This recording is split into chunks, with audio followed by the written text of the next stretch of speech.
উসমান হাদি হত্যাকাণ্ডের ঘটনায় এবার সরাসরি জামায়াতকে দায়ী করে দুবাইতে বসেই এক ভয়ঙ্কর গোপন সত্য ফাঁস করলেন প্রধান অভিযুক্ত ফয়সাল করিম মাসুদ। এতদিন ধরে চলমান তদন্ত আর জনমনে জমে থাকা হাজারো প্রশ্নের ভিড়ে ফয়সালের এই ভিডিও বার্তা যেন বারুদে আগুন ধরিয়ে দিয়েছে। দেশের মানুষ যখন বিচার চেয়ে রাজপথে, তখন খোদ প্রধান আসামির এমন বক্তব্য পুরো ঘটনাকে নতুন এক মোড় দিয়েছে। ভারত নাকি অন্য কোথাও লুকিয়ে আছে এই মীর জাফর, এমন প্রশ্নে যখন তোলপাড় চলছে, ঠিক তখনই নিজের অবস্থান পরিষ্কার করলেন ফয়সাল নিজেই। এতদিন ধরে লোকমুখে শোনা যাচ্ছিল ফয়সাল সীমান্ত পাড়ি দিয়ে ভারতে আশ্রয় নিয়েছে, কিন্তু ফয়সালের সদ্য প্রকাশিত ভিডিওতে জানা গেল সে এখন দুবাইতে অবস্থান করছে। তার দাবি অনুযায়ী 5 বছরের মাল্টিপল ভিসা থাকায় খুব সহজেই সে দেশ ছেড়ে পালাতে সক্ষম হয়েছে। এই তথ্য সামনে আসার পর থেকেই জনমনে চরম ক্ষোভের সৃষ্টি হয়েছে। প্রশাসনের নাকের ডগা দিয়ে একজন চিহ্নিত খুনি কিভাবে বিদেশে পাড়ি জমালো তা নিয়ে উঠছে হাজারো প্রশ্ন। ভিডিওটি কি আসলেও সত্যি নাকি এআই দিয়ে বানানো নতুন কোনো চাল? এই নিয়ে যখন জল্পনা কল্পনা তুঙ্গে, তখন দ্য ডিসেন্টের রিপোর্টে উঠে এসেছে হাড় হিম করা সব তথ্য। প্রযুক্তির এই যুগে ডিপ ফেক ভিডিও বা এআই ব্যবহার করে মানুষের বিভ্রান্ত হওয়া খুবই স্বাভাবিক। ভিডিওর কিছু অংশে ফয়সালের থুতনিতে থাকা দাড়ি হঠাৎ অদৃশ্য হয়ে যেতে দেখা যায়।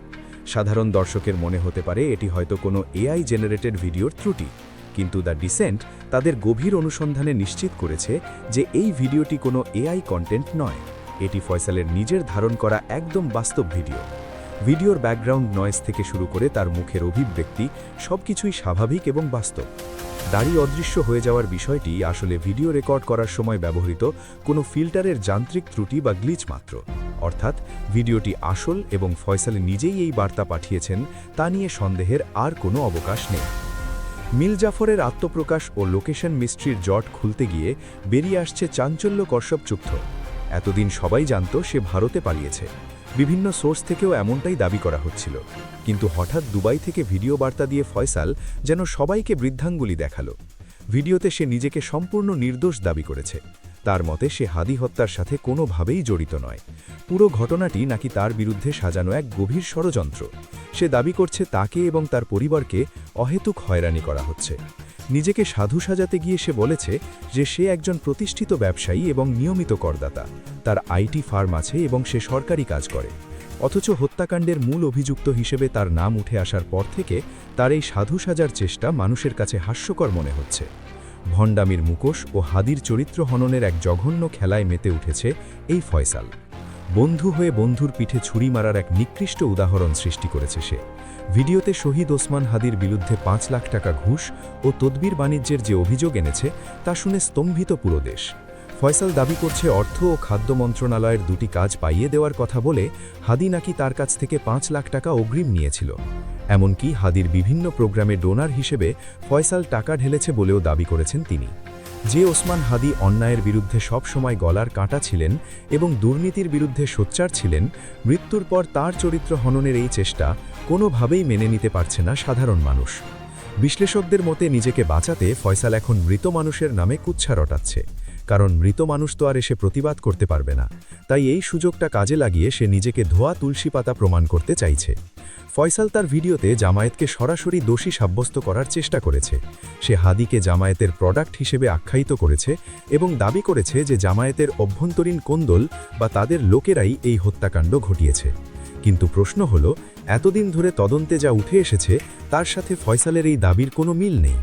প্রশাসন ও বিভিন্ন তদন্ত সংস্থার রিপোর্টে বলা হয়েছিল দেশকে নেতৃত্বশূন্য করতে হাসিনা ও ভয়ঙ্কর এক টার্গেট কিলিং মিশনে নেমেছিল, আর সেই মিশনের প্রথম বলি হয়ে শহীদ হন ওসমান হাদি।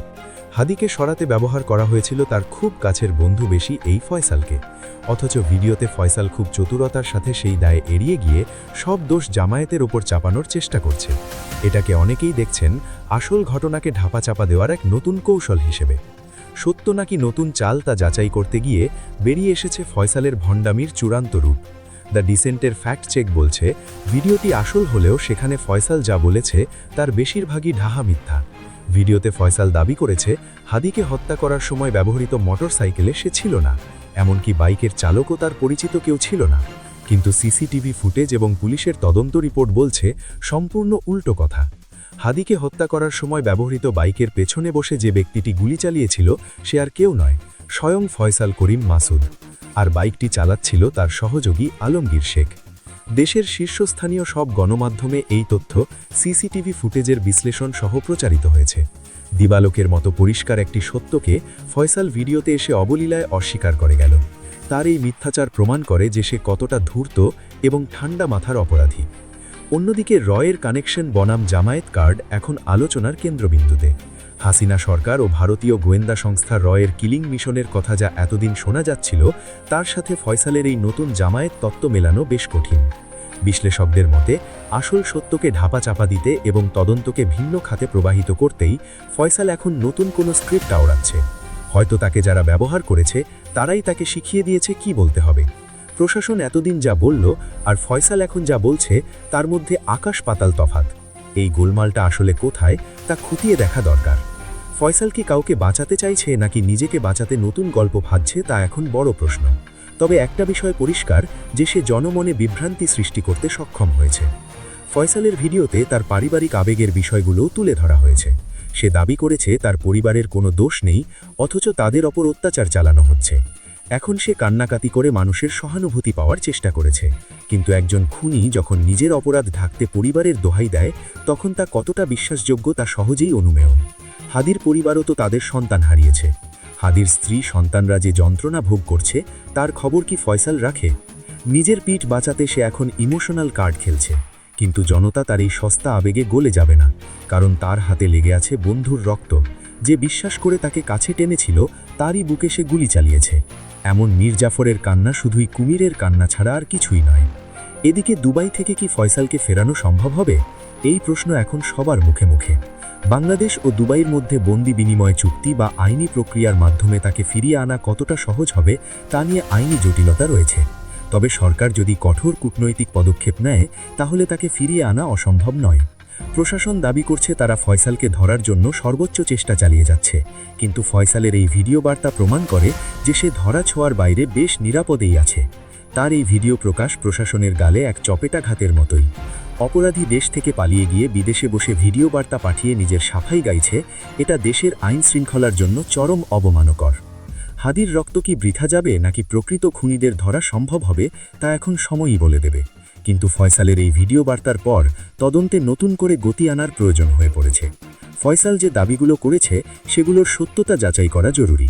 বিশেষ করে হাদির সাথে তার আর্থিক লেনদেনের বিষয়টি খতিয়ে দেখা দরকার। যদিও হাদির ঘনিষ্ঠজনেরা বলছেন হাদি কখনোই অনৈতিক কোনো লেনদেনের সাথে জড়িত ছিলেন না। ফয়সাল নিজের কালো টাকা সাদা করার জন্য হাদিকে ব্যবহার করতে চেয়েছিল হয়তো, তাতে ব্যর্থ হয়েই সে হাদির ওপর ক্ষিপ্ত ছিল কিনা তাও তদন্তের বিষয়। তবে ভিডিওতে ফয়সাল যেভাবে সাবলীল মিথ্যা বলে গেছে, তাতে বোঝা যায় সে খুব বড় কোনো পরিকল্পনার অংশ। তবে থলের বিড়াল শেষ পর্যন্ত বেরোবেই। ফয়সালের এই ভিডিও হয়তো তাকে সাময়িকভাবে আলোচনার কেন্দ্রে এনেছে, কিন্তু তার অপরাধ ঢাকার জন্য তা যথেষ্ট নয়। বরং তার এই মিথ্যাচার তদন্তকারীদের জন্য নতুন ক্লু হতে পারে। সে বাইকে থাকার বিষয়টি অস্বীকার করে নিজেই নিজের জালে ফেসে গেছে, কারণ সিসিটিভি ফুটেজ তার এই দাবিকে মুহূর্তেই মিথ্যা প্রমাণ করে দিয়েছে। একজন মানুষ যখন একটি বিষয়ে মিথ্যা বলে, তখন তার অন্য কথাগুলোও বিশ্বাসযোগ্যতা হারায়। তাই জামায়াতকে দোষী করার বিষয়টির পেছনেও তার কোনো অসৎ উদ্দেশ্য থাকতে পারে। হয়তো সে রাজনৈতিক ফায়দা লুটতে বা কোনো বিশেষ গোষ্ঠীকে খুশি করতে এমন বয়ান দিচ্ছে।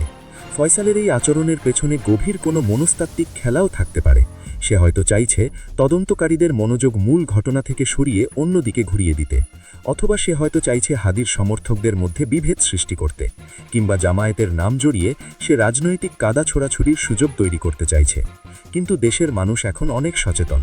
তারা সস্তা নাটকে বিভ্রান্ত হয় না। তারা চায় সঠিক তদন্ত এবং ন্যায় বিচার। হাদির হত্যাকারীরা যত শক্তিশালী হোক না কেন, তাদের বিচারের আওতায় আনতেই হবে। প্রশাসনের ভূমিকা নিয়েও এখন কথা উঠছে। ফয়সাল কিভাবে দেশ ছাড়ল তার সঠিক তদন্ত হওয়া দরকার। কার বা কাদের সহযোগিতায় সে বিমানবন্দর পার হলো তা খুঁজে বের করতে হবে। যদি প্রশাসনের ভেতরের কেউ তাকে পালাতে সাহায্য করে, তাহলে তাদেরও বিচারের মুখোমুখি করতে হবে, কারণ অপরাধীকে পালাতে সাহায্য করাও সমান অপরাধ।